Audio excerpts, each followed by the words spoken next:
After my husband passed away, my son became the CEO of the family business, and I pretended I hadn't inherited anything. The next day, my daughter-in-law said, "That useless old woman is going to eat up all our money. Throw her in a nursing home.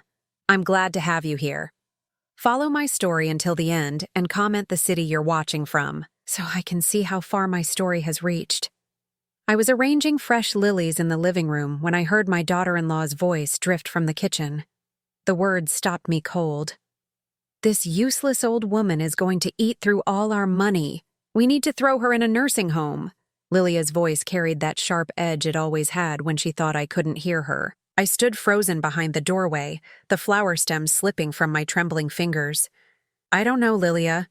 My son Blaine's voice was hesitant. "She's still my mother." "Your mother?" Lilia laughed, a sound like breaking glass. "Blaine, wake up. She's a burden. Look at this house. She shuffles around here like some ghost, contributing nothing. We're paying for her food, her medications, everything. And for what?" My chest tightened. 6 months ago, I'd buried my husband of 42 years. Richard had built Hartwell Industries from nothing, and I'd stood beside him every step of the way. Now his son spoke about me like I was some stray animal they'd taken in out of pity. "She doesn't even know how to use the computer to manage any of Dad's affairs," Lilia continued. "Face it, she's useless. And expensive." I pressed my back against the wall, my heart hammering against my ribs. The funeral seemed like yesterday. I could still smell the lilies that had covered Richard's casket, still feel the weight of Blaine's arm around my shoulders as he whispered, "Don't worry, Mom. I'll take care of everything." Everything. That included me, apparently. "There are some nice facilities." Lilia's voice grew more animated. "Not too expensive. She'd have other people her age to talk to. It would be better for everyone. Better for everyone." The words echoed in my mind as I stood there in my own living room. The room where Richard and I had raised Blaine, where we'd celebrated birthdays and anniversaries, where we'd built a life together. "I suppose you're right," Blaine finally said, and something inside me cracked. "She does seem lost without Dad. Maybe being around other people would help." Lost. As if grief were some kind of mental deficiency. I thought about the papers I'd signed just days after the funeral. The ones Blaine had rushed to me with tear-filled eyes. "Just formalities. Mom," he'd said, "legal stuff for the business. Dad would want me to handle everything now." What Blaine didn't know, what neither of them knew, was what those papers really contained. Richard had been cleverer than they imagined. Much cleverer. I owned 75% of Hartwell Industries. The business they thought Blaine had inherited. The money they were so eager to spend. The future they were planning. It all belonged to me. Richard had structured it that way years ago, protecting our assets in ways that wouldn't be discovered unless someone looked very, very carefully. But I'd let them believe the lie. I'd played the grieving widow, confused by legal terms and grateful to let her capable son handle the complicated business matters. It had seemed easier than fighting, easier than confronting the ugly truth about who my son had become. "When should we start looking at places?" Blaine asked. "I'll make some calls tomorrow," Lilia replied. "The sooner the better. I'm tired of tiptoeing around her. Tiptoeing around me, in my own home." I heard footsteps approaching and quickly moved toward the staircase, climbing as quietly as my 70-year-old knees would allow. In my bedroom, I sat on the edge of the bed Richard and I had shared for decades, staring at the framed photo of our wedding day. "They don't know, do they?" I whispered to his smiling face. "They have no idea what you really left behind." Richard had always been protective of me, sometimes to a fault. "Promise me," he'd said during those final weeks in the hospital. "If something happens to me, if Blaine ever treats you poorly, you'll use what I'm leaving you. Don't let anyone push you around, Sloan." I'd promised, but I'd never imagined I'd need to keep that promise so soon. The next morning, Lilia cornered me over breakfast. Blaine had already left for the office that was technically mine, and she sat across from me with that practiced smile she used when she wanted something. "Sloan, honey, we need to talk." I continued buttering my toast. not trusting my voice. Blaine and I have been thinking about your living situation. We know how lonely you must be in this big house. Lonely, as if the house itself were the problem, not the fact that my own family treated me like an unwelcome stranger. We found some lovely senior communities, places where you'd have activities, people your own age. You might actually enjoy it. I looked up at her then, really looked at her. Lilia was 35, beautiful in that sharp, calculated way that came from expensive treatments and careful maintenance. She'd married Blaine 3 years ago, and I'd tried so hard to welcome her, to be the mother-in-law she needed.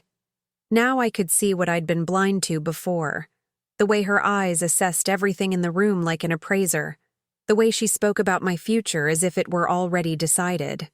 When? I asked quietly. She blinked, clearly surprised I wasn't arguing.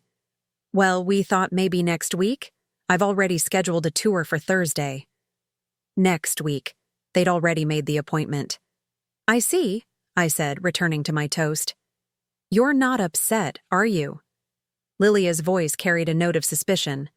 I mean, this is really what's best for everyone. I met her eyes and smiled the same polite smile I'd been wearing for months. Of course, dear. Whatever you think is best.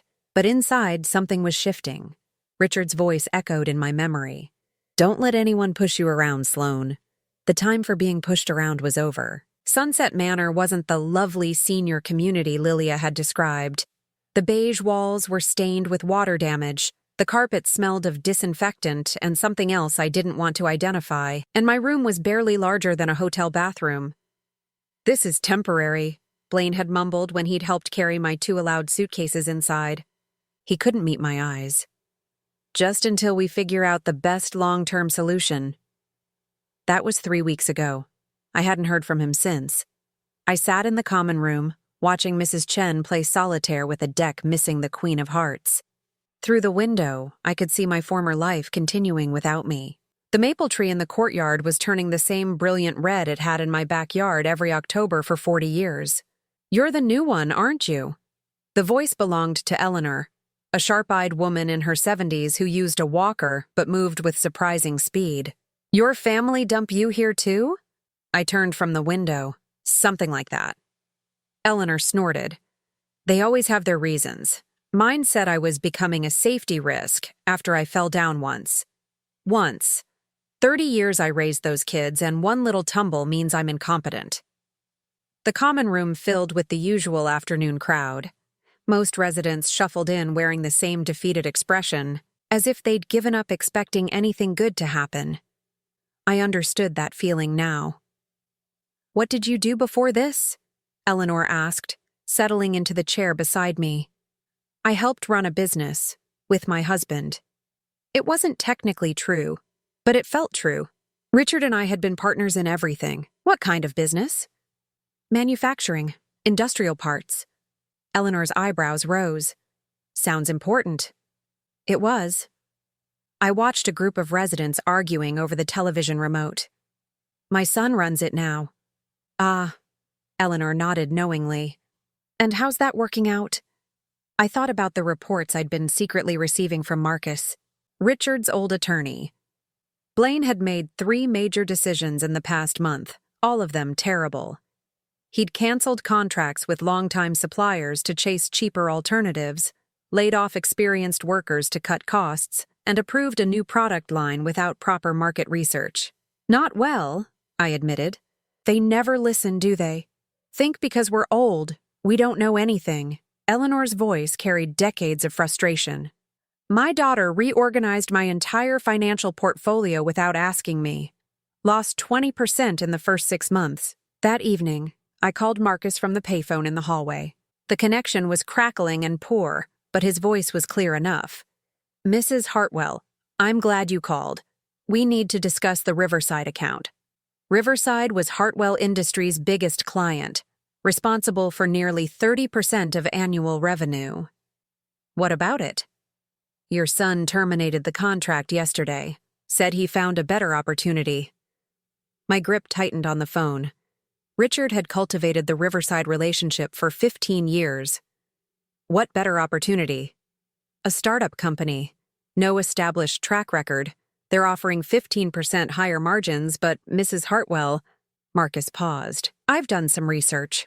They're funded by venture capital that's already showing signs of stress. This could be a disaster. I closed my eyes, feeling Richard's presence like a whisper in my ear. He'd always said the most dangerous time for any business was when inexperienced hands took control during emotional periods. Marcus, I need you to do something for me. Quietly. Of course. I want you to document every decision Blaine makes, every contract change, every personnel move, every financial choice. Can you do that without him knowing? Absolutely. And Mrs. Hartwell, there's something else.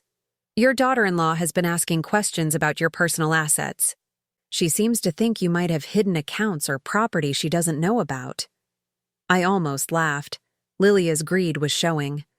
What kind of questions? She wanted to know if you had any stocks, bonds, or real estate holdings that weren't part of the general estate.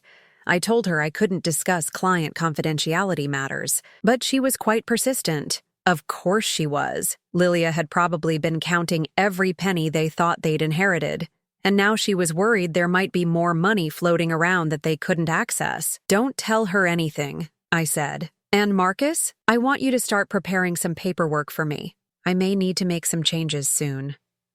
When I returned to my room, I found my roommate, Mrs. Patterson, sitting on her bed, looking distressed. She was holding a letter, her hands shaking. Bad news? I asked gently. My grandson, she whispered. He was supposed to visit last weekend, and the weekend before. He keeps promising, but... She didn't need to finish. I'd seen this pattern in other residents. The promises that gradually became excuses, the visits that grew farther apart, the phone calls that stopped coming altogether. I raised him after his parents died, Mrs. Patterson continued. Sacrificed everything to give him a good life. And now he's too busy to spend an hour with me. I sat on my own narrow bed, studying the woman across from me. She'd given everything to family, just like I had, just like Eleanor had. Just like most of the women in this place.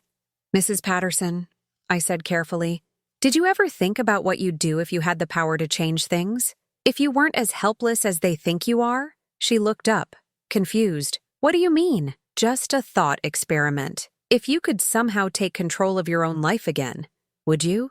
Her eyes brightened for the first time since I'd known her, in a heartbeat. That night, I lay in my narrow bed listening to Mrs. Patterson's gentle snoring and Eleanor's muttered complaints from down the hall. Through the thin walls, I could hear someone crying softly in the next room. This place was full of women who'd been discarded, told they were burdens, convinced they were powerless.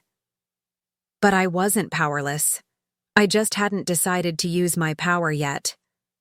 I thought about Blaine sitting in Richard's office, making decisions that would destroy everything his father had built.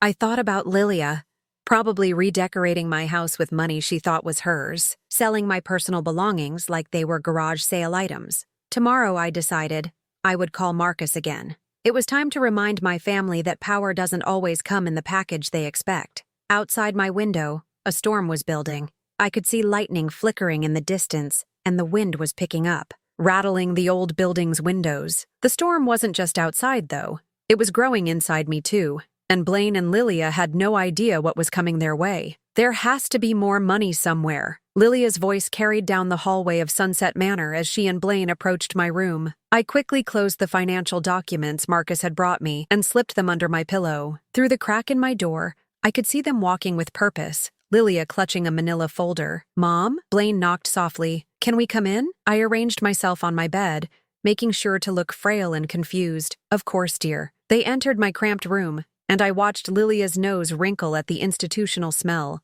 She was wearing a new coat. Cashmere by the look of it. Expensive. My money, probably. How are you feeling? Blaine asked, but his eyes were darting around the room, not really seeing me. Oh, you know. Some days are better than others. I let my voice quaver slightly. The food here isn't very good. Lilia shot Blaine a look that said, get on with it. She was never good at hiding her impatience. Mom, we need to ask you about some financial matters, Blaine said, settling into the room's single chair. When Dad died, there were some inconsistencies in the paperwork. I blinked slowly, playing confused. What kind of inconsistencies? Lilia couldn't contain herself any longer. Sloan, we found references to accounts and assets that aren't in the estate documents. We need to know what Richard might have hidden from us. Hidden from us. Not hidden from me. Hidden from them. I don't understand, I said. Your father handled all the financial matters. I never really paid attention to those things. It was partially true. Richard had handled the day-to-day operations, but I'd been involved in every major decision. We'd been partners in everything, even if I'd preferred to work behind the scenes. Blaine leaned forward. Mom, this is important. The business is having some cash flow problems, and if there are additional assets... Cash flow problems. Marcus had told me about those. Blaine's terrible decisions were already catching up with him. What kind of problems? I asked innocently. Lilia and Blaine exchanged another look. Nothing serious, Lilia said quickly. Just normal business fluctuations, but we need to have a complete picture of all available resources. Available resources. They meant my resources. I really don't know anything about hidden accounts, I said truthfully. There weren't any hidden accounts, just accounts they didn't know belonged to me. Your father always said I didn't need to worry about money matters. Think, Mom. Blaine's voice carried a note of desperation. Did he ever mention offshore accounts? Investment properties? Stocks in other companies?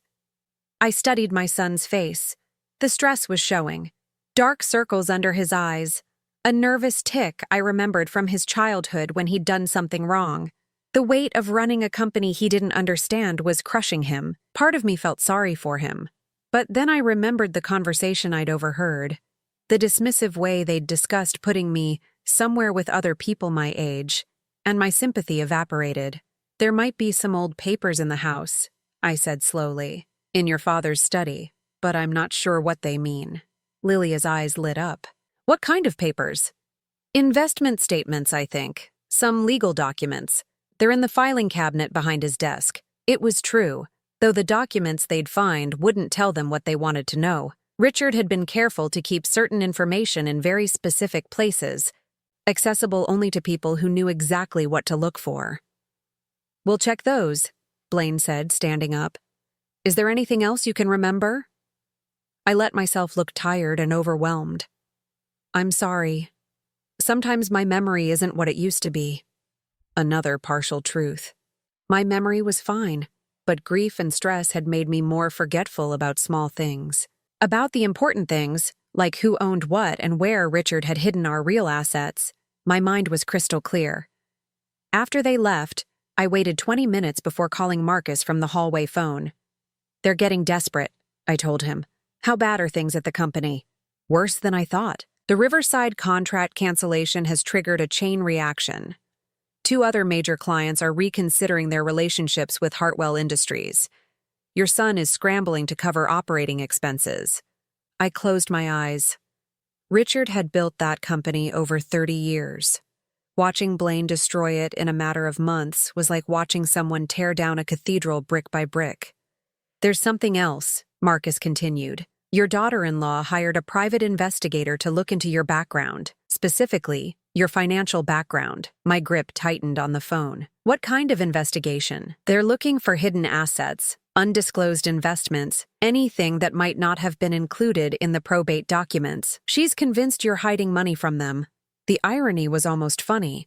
They were looking for hidden money when the money they thought they had wasn't really theirs to begin with. Marcus, I need you to accelerate our timeline.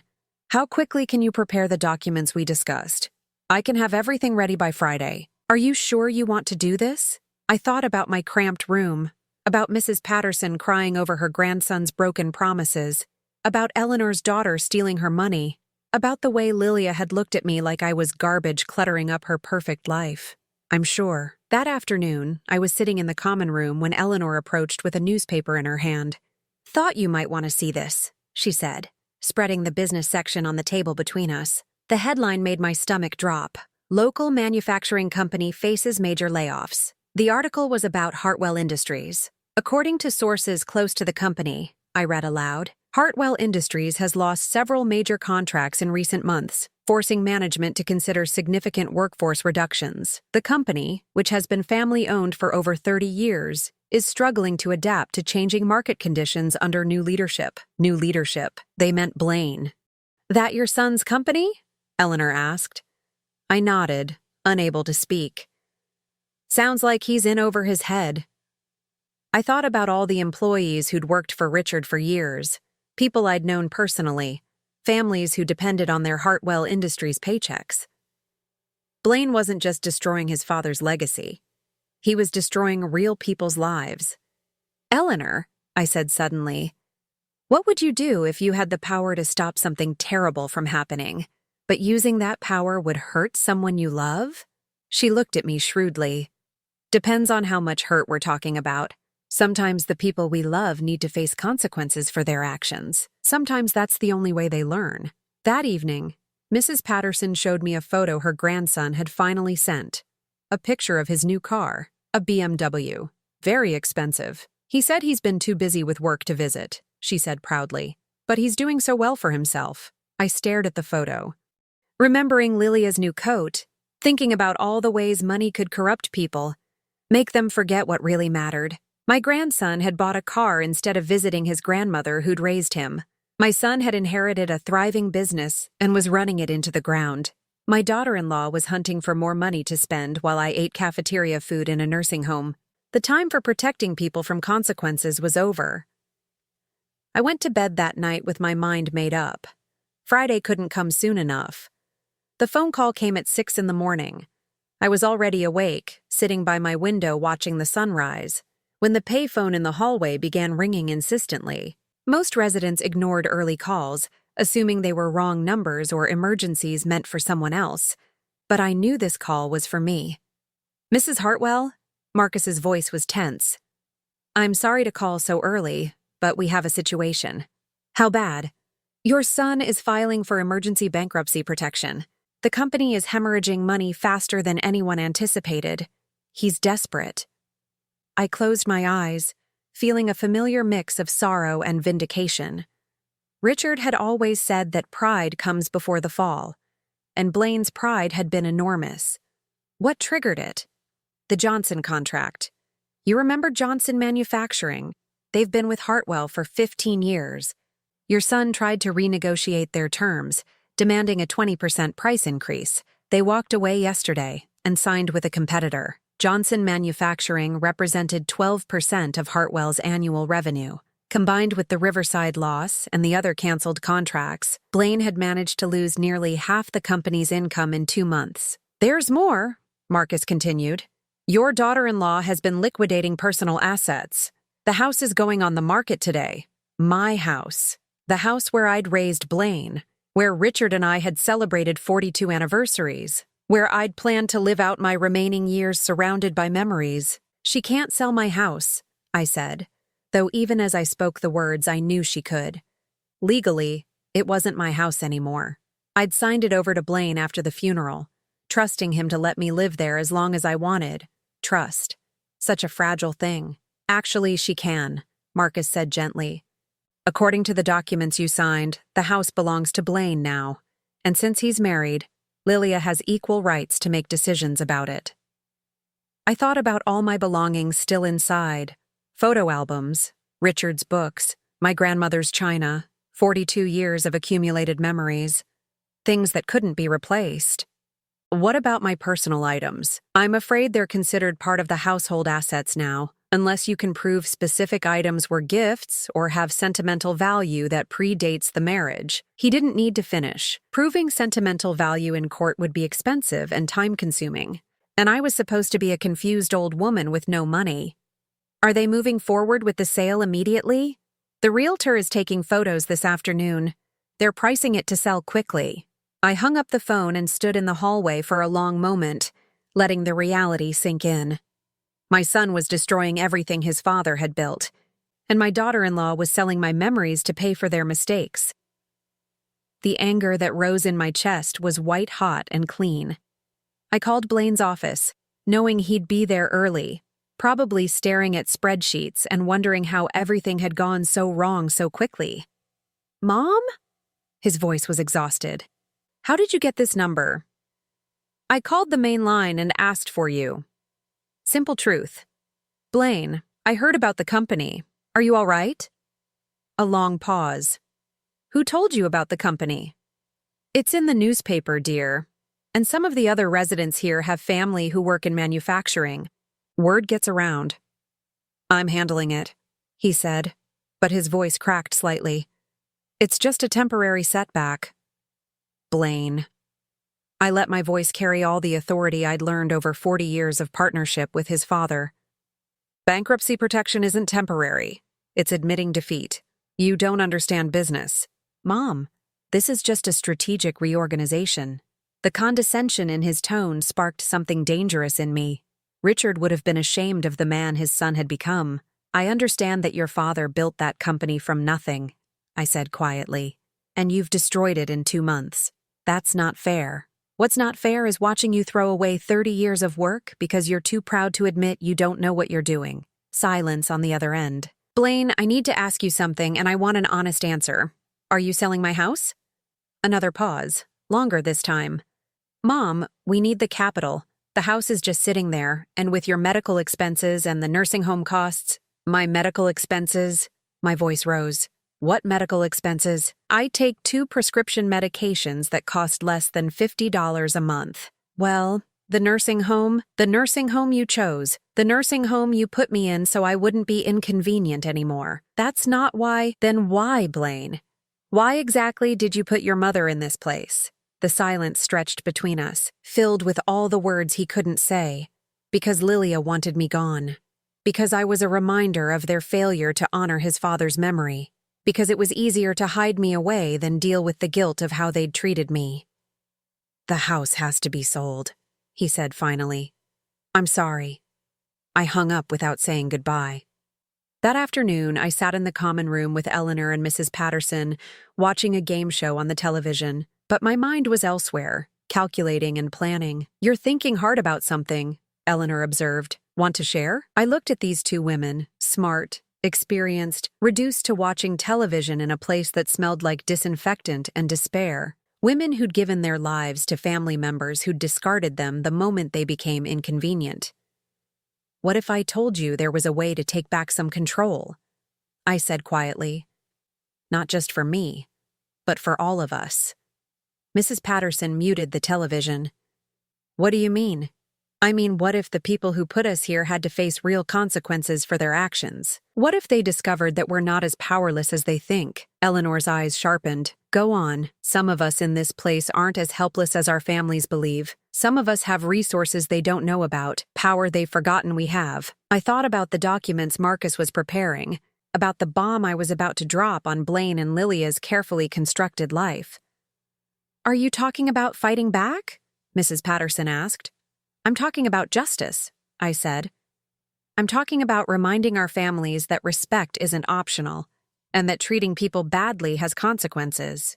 Eleanor leaned forward. What kind of consequences? I smiled, and for the first time in months, it was a real smile, the kind that changes everything. Outside, storm clouds were gathering again, but this time, I wasn't going to wait for the storm to pass. I was going to be the storm. The emergency shareholders meeting was scheduled for Thursday morning at 10. I had Marcus arrange it under the pretense of addressing the company's financial crisis. What Blaine didn't know was that I'd called the meeting myself, as the majority shareholder of Hartwell Industries. I chose my outfit carefully, my best navy dress, the one I'd worn to board meetings back when Richard was alive. I'd had Eleanor help me with my hair, pulling it back into the severe bun I used to wear when I meant business. You look like you're going to war, Eleanor said approvingly. I am. The taxi ride to the Hartwell Industries building felt like a journey back in time. I hadn't been here since Richard's funeral, when Blaine had insisted I didn't need to worry about complicated business matters anymore. The conference room was exactly as I remembered it. Mahogany table, leather chairs, floor-to-ceiling windows overlooking the industrial district Richard had helped develop. Blaine sat at the head of the table in his father's chair, papers scattered in front of him. He looked up when I entered, his face cycling through confusion, embarrassment, and annoyance. Mom? What are you doing here? Lilia was beside him, dressed in another expensive outfit I'd probably paid for. Her perfectly manicured nails tapped impatiently on the table. "This is a business meeting, Sloan," she said coldly. "Not a social visit." I took the seat at the opposite end of the table, my usual spot from the old days. Marcus entered behind me, carrying a leather briefcase that made Lilia's eyes narrow with suspicion. "Blaine," I said calmly, "I called this meeting." He blinked. "You called it? Mom, you're not—" He stopped, seeming to realize how that sentence would sound. "I'm not what? Not part of this company?" I folded my hands on the table. "Marcus, would you please explain to my son exactly what his mother's role in Hartwell Industries is?" Marcus opened his briefcase and withdrew a thick stack of documents. "Mrs. Sloan Hartwell owns 75% of Hartwell Industries, Inc. She has been the majority shareholder since the company's incorporation in 1987. The silence that followed was absolute. Blaine's mouth opened and closed like a fish gasping for air. Lilia went completely still, her face draining of color. "That's impossible," Blaine finally managed. "Dad left the company to me. I saw the will. The will left you 25% ownership and operational control," Marcus continued, his voice professionally neutral. "However, your father structured the ownership to protect your mother's interests. She has always held the controlling stake." I watched my son process this information, saw the exact moment when the implications hit him. Every decision he'd made, every contract he'd canceled, every employee he'd fired, all of it had been done with my property. "You knew?" Lilia's voice was barely a whisper. "All this time you knew?" "I knew," I said simply. "Just like I knew when you decided to put me in a nursing home. Just like I knew when you sold my personal belongings. Just like I knew when you put my house on the market." Blaine found his voice. "Mom, if you owned the company, why didn't you say something? Why let me—" "Destroy it?" I finished. "Because I wanted to see what kind of man you'd become without your father's guidance. I wanted to see if you'd earned the right to run his company." The weight of that statement settled over the room like a shroud. "And what's your assessment?" Lilia asked, her lawyer instincts kicking in despite her shock. I looked at my son, really looked at him. The boy I'd raised, the young man who'd graduated with honors, the husband and father who should have been everything Richard and I had dreamed he'd become. "My assessment is that you've failed. Completely." Blaine flinched as if I'd slapped him. "In 2 months, you've lost 40% of this company's revenue. You've laid off 37 employees, many of whom worked for your father for over a decade. You've made decisions based on spreadsheets instead of relationships, on quick profits instead of long-term stability." I stood up, walking to the window that overlooked the factory floor. "But the business failures aren't what disappoint me most." "Then what?" Blaine's voice was small. I turned back to face them. "What disappoints me is that you put your own mother in a substandard nursing home and sold her house to cover your mistakes. What disappoints me is that you convinced yourself I was a burden instead of a resource. What disappoints me is that you forgot every value your father tried to teach you about family and loyalty and respect." Lilia straightened in her chair, her composure returning. "What do you want, Sloan? Money? An apology? What's this really about?" "This is about consequences," I said. "Blaine, you're fired. Effective immediately." He shot to his feet. "You can't fire me. This is my inheritance." "No," I said calmly. "This is my company. Your inheritance was the opportunity to prove yourself worthy of running it. You've proven the opposite." Marcus placed a document in front of me. "Mrs. Hartwell, this removes Blaine Hartwell from all operational roles within the company. Effective immediately. Your signature is required." I signed my name with steady hands. "What about the bankruptcy filing?" Lilia demanded. "Will be withdrawn. I'm injecting capital to stabilize operations." I looked at Blaine, whose face had gone ashen. "The company will survive, under new management." "Mom, please," Blaine said, his voice breaking. "I made mistakes, but I can learn. I can do better." For a moment I wavered. He was still my son. I still loved him, despite everything. But then I thought about Mrs. Patterson, crying over her grandson's empty promises.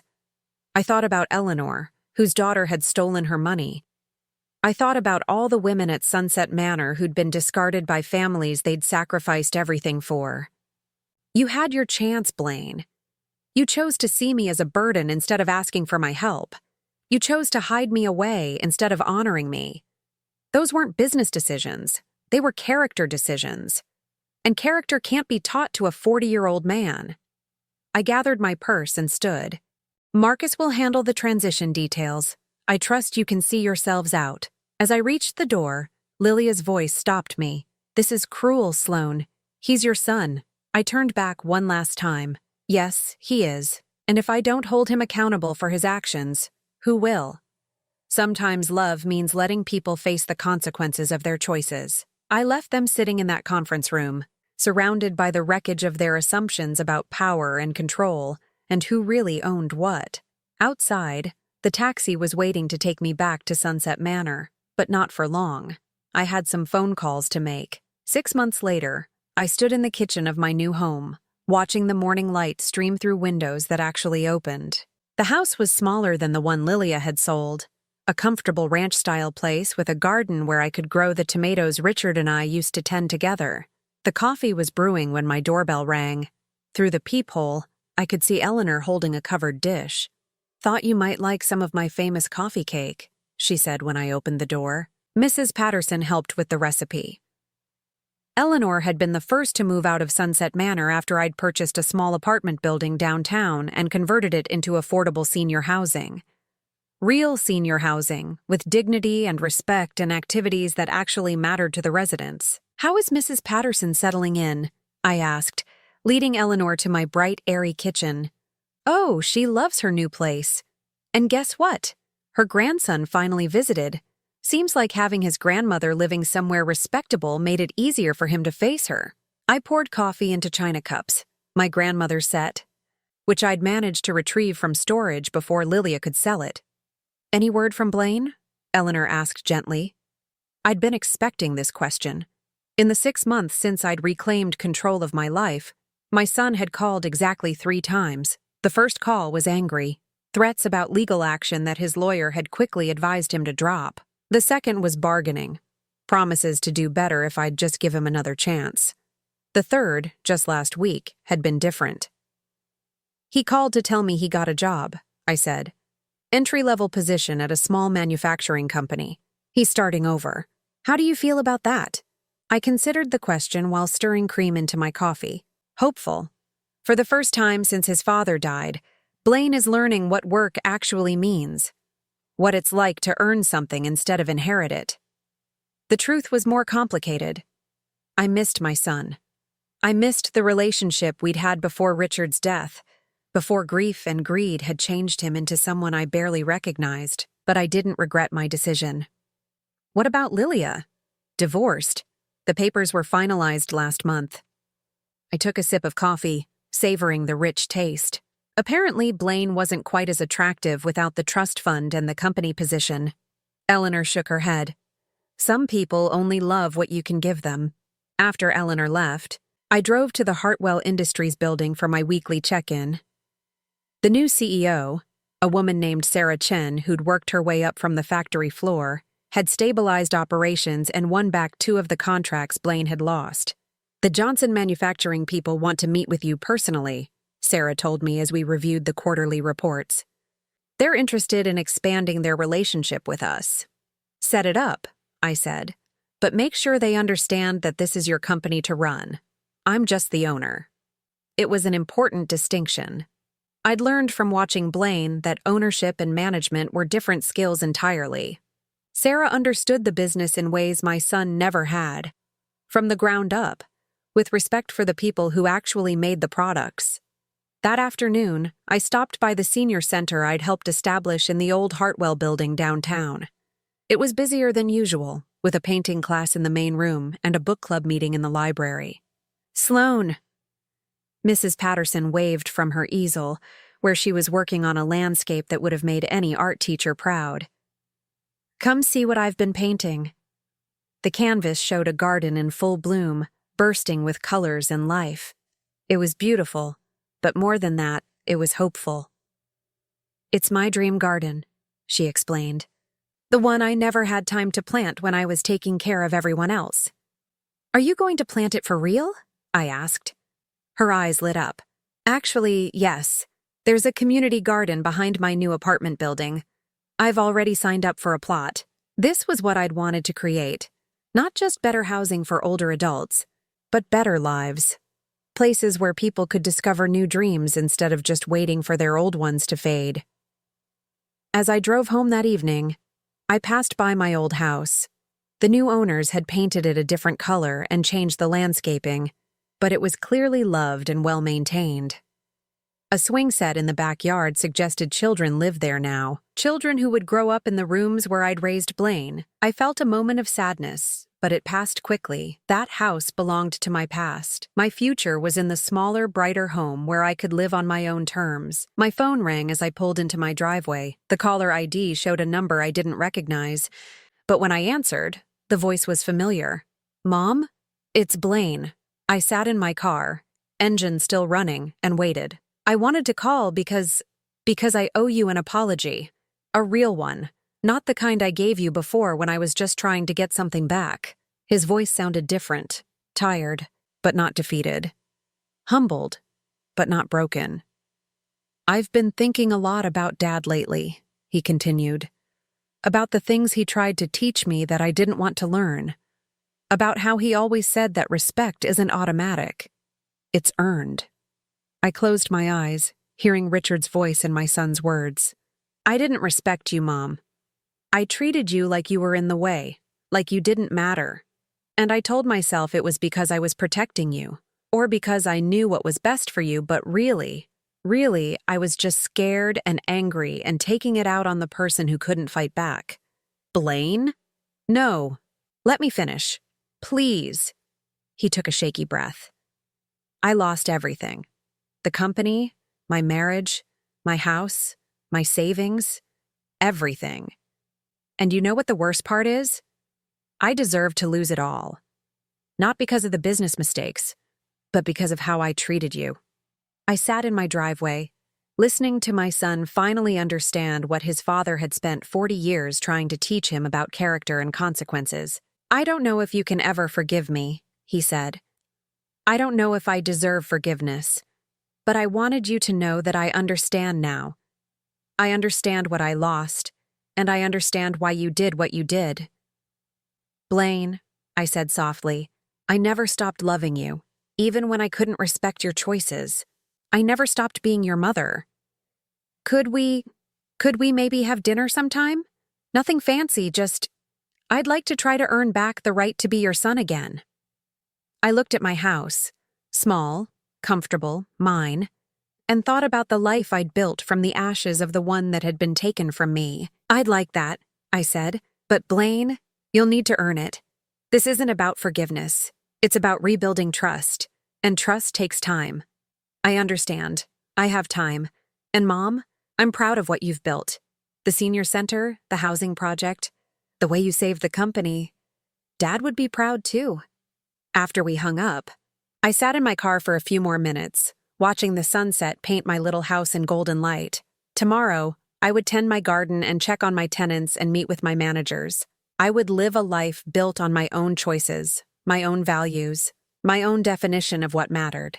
I thought about the woman I'd been 6 months ago, confused, discarded, supposedly powerless. That woman was gone, replaced by someone who understood that power isn't about control over others, but about control over your own destiny. Some storms destroy everything in their path, but sometimes, if you're strong enough to weather them, they clear away everything that was holding you back and leave you free to build something better. I got out of my car and walked toward my front door, toward my new life, toward the future I'd chosen for myself.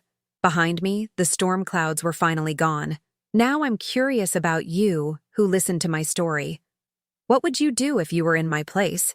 Have you ever been through something similar? Comment below, and meanwhile I'm leaving on the final screen 2 other stories that are channel favorites, and they will definitely surprise you. Thank you for watching until here.